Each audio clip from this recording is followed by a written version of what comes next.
Attention! Group masturbation. Horror in media has always been one of the most dull and mundane genres. There are some rare cases where you will go like, yeah, okay, this is pretty good. But the majority of times it's just like, come on bro, are you even trying at this point? The reason is fairly simple: horror is cheap and very easy to make. That is why every somewhat popular horror franchise spawns countless amounts of sequels, despite none of them even being remotely close to being endurable. But we're not here to talk about movies. You can say that for people who are smarter than me, like that one guy who likes to say Deus Ex Machina a lot. What I want to talk about today is horror games. And I understand that picking on horror games is very easy, because the majority of them is just pure garbage. Oh my god! There's a homeless woman who broke in. No, and she ruined my fucking chips. You call these things chips instead of crispity, crunchy, munchy, crackerjack, snacker, nibbler, snap and crack, pop, Westerpool, Chestershire, Queen's lovely jubbly delights. That's rather a bit cringe, innit, bruv? But instead, I wanted to try and take some horror games that are considered good by the general public and really analyze them to find out, how does anyone can consider this crap even playable? I handpicked 3 horror games with really good reviews and set them up from the absolute shit tier to something just out of reach of being worth to play. So join me, my fellow fans of the creeps and spooks, on this wonderful adventure, and what is a better way to start it than from the very bottom of the barrel?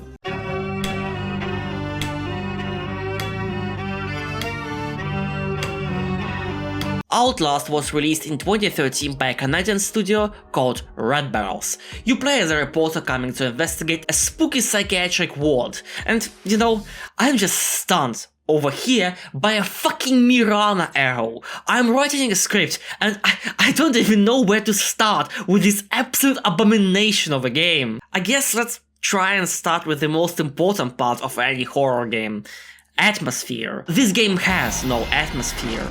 A good horror game will always try and keep the player on edge by building suspense and releasing it only if necessary, or sometimes not at all. It will keep you on your toes, constantly making you check corners and keep you terrified through your whole experience. And after you are done with it, you will feel the effect the game had on you. But why do that if you can just do this every 2 minutes? Jump scares, or surprise loud noises rather, are a cheap trick used by developers of any caliber. They work, sure, you will get startled, but that effect is gone a second later because it's not really scary, just startling. We are all born with an innate fear for loud noises. Good on you for exploiting that, I guess, but when you do it every 2 minutes, you kinda become used to it. Look, there are so many people getting scared by these games. Well, yeah, because little kids like to watch adults jump from their DX racers after witnessing a shaking JPEG. It was and still is their favorite shit that they will continue watching right after they finish watching 5 little chuddies jumping on the bed.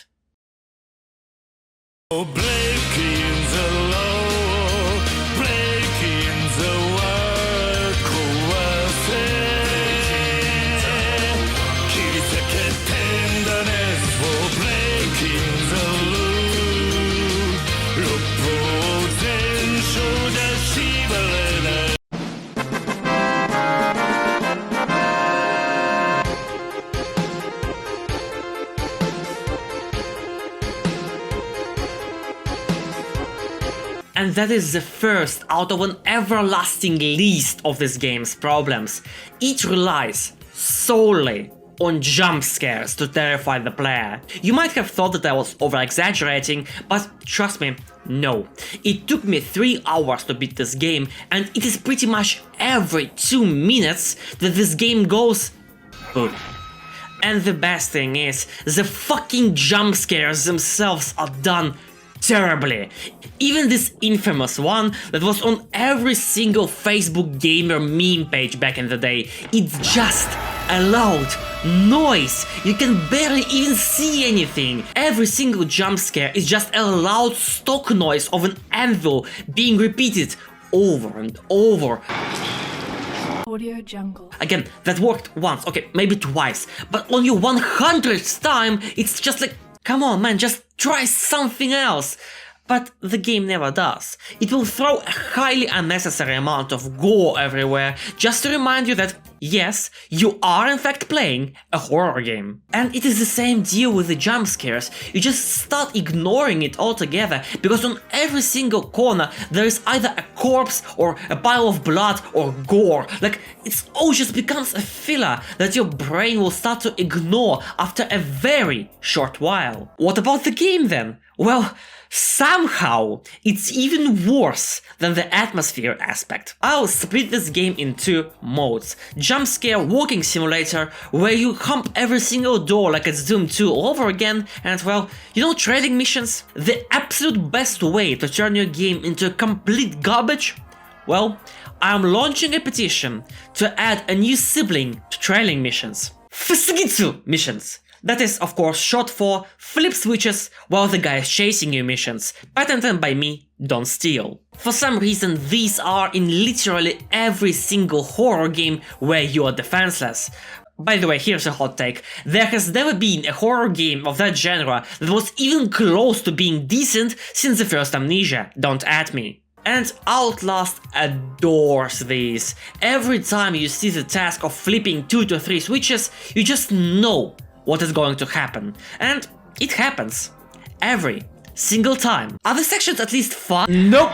Basically, you sneak around while moving almost as fast as Ethan Winters runs in Resident Evil 7. Do like a switch flip or a valve turn, hide in the locker and do it again. Bonus points if the monster target locks you the second you flip a switch. Extra style points if the AI can glitch out and camp the exit for you. It's also really cute how this game tries to build tension by the monster checking 2 hiding spots near you, but never the one you are hiding in.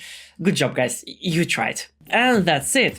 The game never evolves past that. Walk around, get totally spooked by the crazy guy jumping at you for the trillionth time, come into a room and oh my god, are there 3 fuses missing? I sure wonder what is going to happen next. The AI is also very intimidating. Right, let's go. We are in on the Torment Creek, and today I'm going to be abusing a little loop that got turned into an infinite in DVD recently. This game was 1 year prior to Alien Isolation. Jesus fucking Christ. And here they are, the DMC reboot fans in their natural habitat. Yes, the special edition made the game a masterpiece, cannot agree more. And the story is just supreme, with an S being replaced by the dollar sign. It was kinda cringe to begin with, but then oh my god! A laboratory under the asylum and oh my god! Experiments? The guy that is a ghost and fucking nanomachines, oh my god. The fact that this absolute shitter can be considered by some as genre defining is so bizarre to me. Like, if you're over the age of 10 or have never played a single horror game, oh, actually, scratch the last part. If you have ever even played one match of Parcheesi, there's absolutely no way you can find this scary or this a game. The only 2 times this game has succeeded in entertaining me were the funny timing on this line, My god, he vanished. and the corpse that started T-posing on me, completely unintentional, but maybe it counts for something. Let me check my copium manual for beginners real quick. I just don't know how to sum this game up. It's very far from being horror or a game, which leaves us with nothing, which is, to be honest, a perfect evaluation of this game. A handful of utter and complete nothing. But surprisingly, it is not the worst horror game I have played, because this game has a sequel, where Red Barrel has somehow succeeded in creating a game worse than this one. So let's just leave it at that.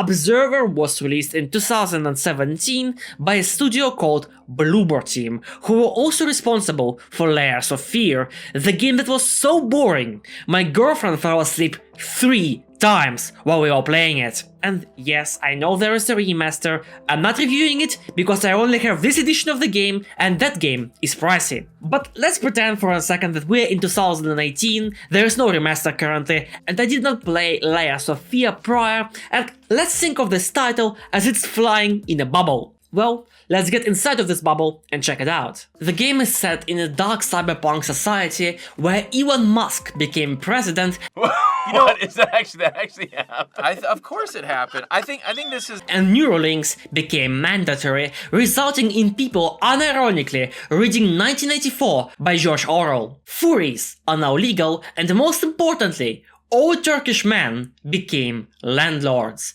Literally, 1984. I will be frank with you, the first hour of this game was awesome. The visuals were unique, the story somewhat captivating, even the gameplay was fine. What happens after that hour is well, let's just say this game would not be in this video if it succeeded in keeping the pace of its own beginning. Before I go into details, let's discuss the main idea of the game. You play as Daniel Lazarski. You're an observer who are basically detectives that can hack into the brains of their suspects to get info by any means necessary.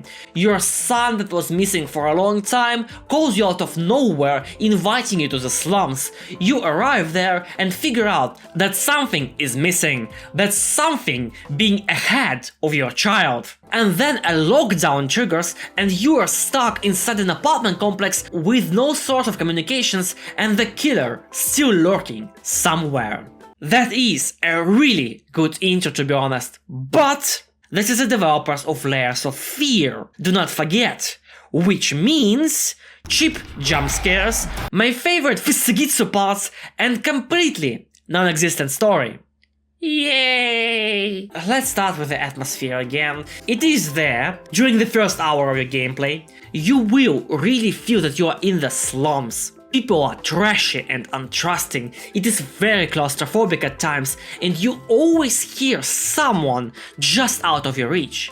But then again, you just might be tricked by the game, because it has one of the weirdest sound registrations I have ever seen. If you sprint and your leg steps onto a different tile, be it sand or water, the sound will bug out, making you think that there is someone running right next to you. It might have been intentional, but it's just so annoying.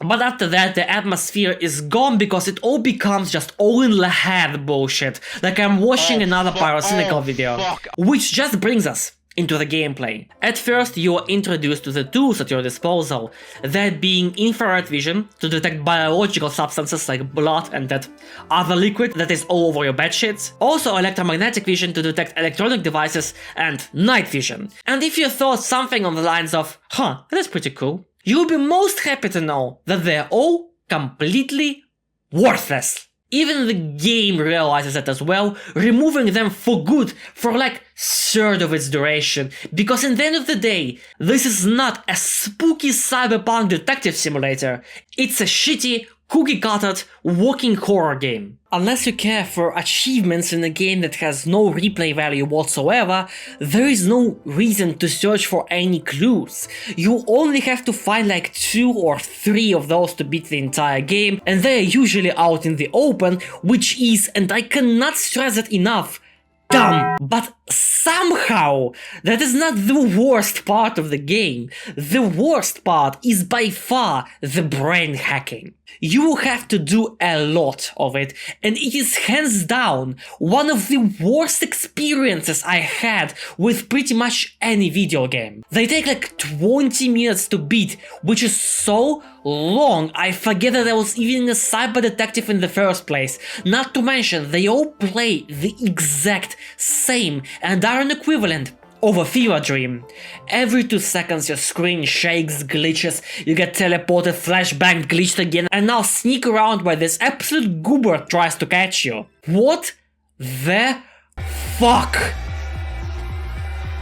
Saying that this is a chore to do is an understatement. Seriously, I would rather do the dishes one extra time than to endure another one of those. Some of the puzzles I did inside were nice, but there was only one I can remember. Everything else is just...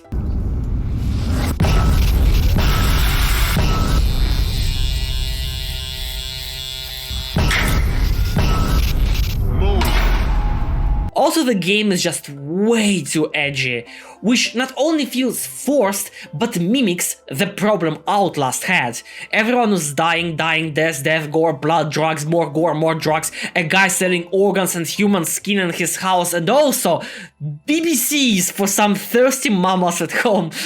Okay, that is actually kind of funny. The story is written by using words, and there might have been a script somewhere, probably. Not only is the story of the game an inconsistent mess that just does not make sense, but it also features a David Cage tier plot twist at the end. My problem with the story is that it tries way too hard to be deep, but man, you're literally trying to portray a woman losing her child by shit like this.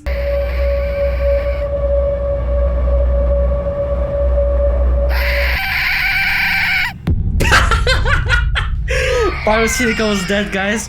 Very subtle. The game also does not help itself by being incredibly stupid at times. Like that time where you, an old geezer that can barely walk, is chasing a guy that is basically an IRL version of that one wolf meme, without any weapon. Like, what will you do when you find him? Scan him with your infrared vision to find some white substance in his ass because a guy really likes his fursuits? But the best part about it is that we literally find a cane with a sword inside, and our guy goes like, nah, fuck that, I'll pray to Jesus and he will die on his own.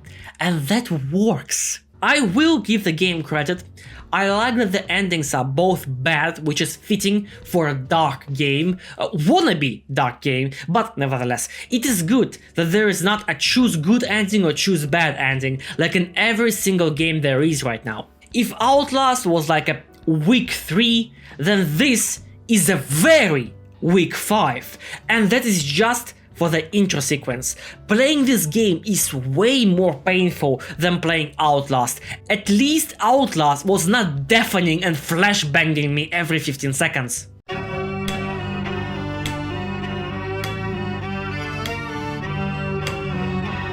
Soma was released in 2015, 2 years prior to Observer, by a Swedish studio named Frictional Games, studio responsible for both Penumbra and Amnesia, and I will say this right away, the game is still pure garbage in my book, but the story is some of the most mind-blowing video game stories I have ever experienced. But we'll get to it. First, let's talk atmosphere. It is very inconsistent. Some of the times it achieves that perfect feeling of complete and utter isolation and loneliness. You truly feel alone and it is unnerving.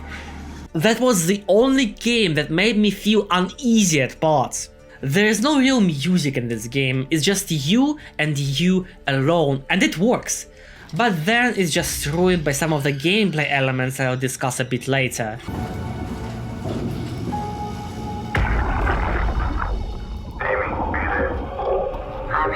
Oh my god, no, no, she got me even here, that damn charmless lady in a pantsuit, leave me alone! I smell bacon. The gameplay, oh my god, the gameplay.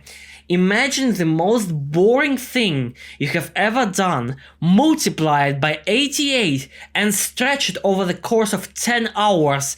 That is how it feels to play this game for 1 hour. My favorite hide while the monster is looking for you and press the buttons missions are back, thank god. Cheap jump scares at the main, glitch effects that make me wanna turn the game off, and of course, sneaking around monsters that look like they're having too much of a good time. And that is the first problem of the game. the monsters. Not only are they not scary in the slightest, same with the monster from Observer by the way, even the most easily designable monster, being a gigantic fish in a pitch black water, is just a dumb robo-fish that, if anything, looks like the caterpillar from the Toy Story. On top of that, they're just so unnecessary. With an atmosphere this dense, with the story so good, you really did not need these sections of, oh, here comes a monster, oh, throw a prop to distract him, yay, now crouch walk to the switch to open the door, cool.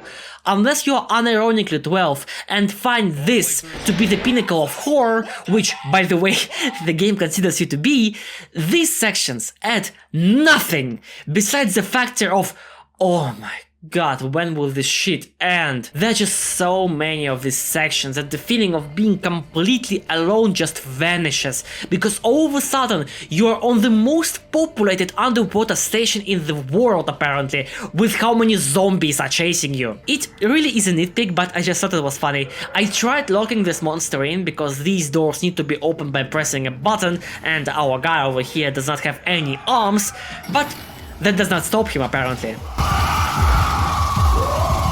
And the game is just so predictable and mundane on things that are not the plot of the game. Every single switch you will encounter will never work, every single piece of equipment you use will always break, and every single plan you make will always go to shit, which just makes you roll your eyes after the 4th time it happens. On the 30th time, you just want to quit the game, but don't. Out of 3 games that I played for this video, 2 of those were just, oh my god, when will this end? This one kept me going and pushing through because of the brilliant story, which I won't tell you, because despite this game being a boring mess, I still think the story is worth it. Just don't repeat my mistake by playing it when you're sad or depressed, because this game will fuck you up mentally, asking the most important but at the same time horrifying questions of what is it that we call human? Is there such a thing as a soul?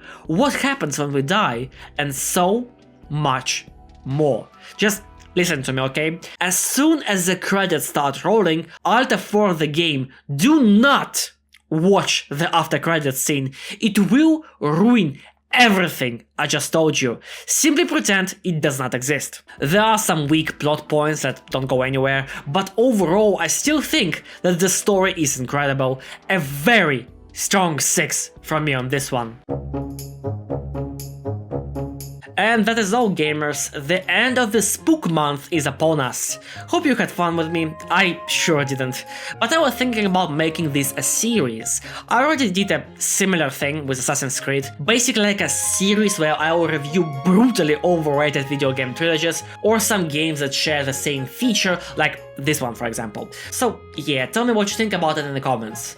Also, Yakuza Gaiden is coming out soon, which means I'll probably be no-lifing that until I get a platinum and make a video, so I apologize if this channel will stay empty for a couple of weeks, but I will probably stream the next weekend, and I'll teach you all how to play my favorite game, Mahjong. More info on that in the community post, when I will post it sometimes soon, probably, so stay tuned. And for the last time... Boo! Scared you, didn't I? Oh, what? I didn't? God damn, Outlast lied to me. Please, kill my baby again. 起きておくれよ、頼むから。起きておくれよ、いつまでも。起きてこないよ、俺も寝よっかな。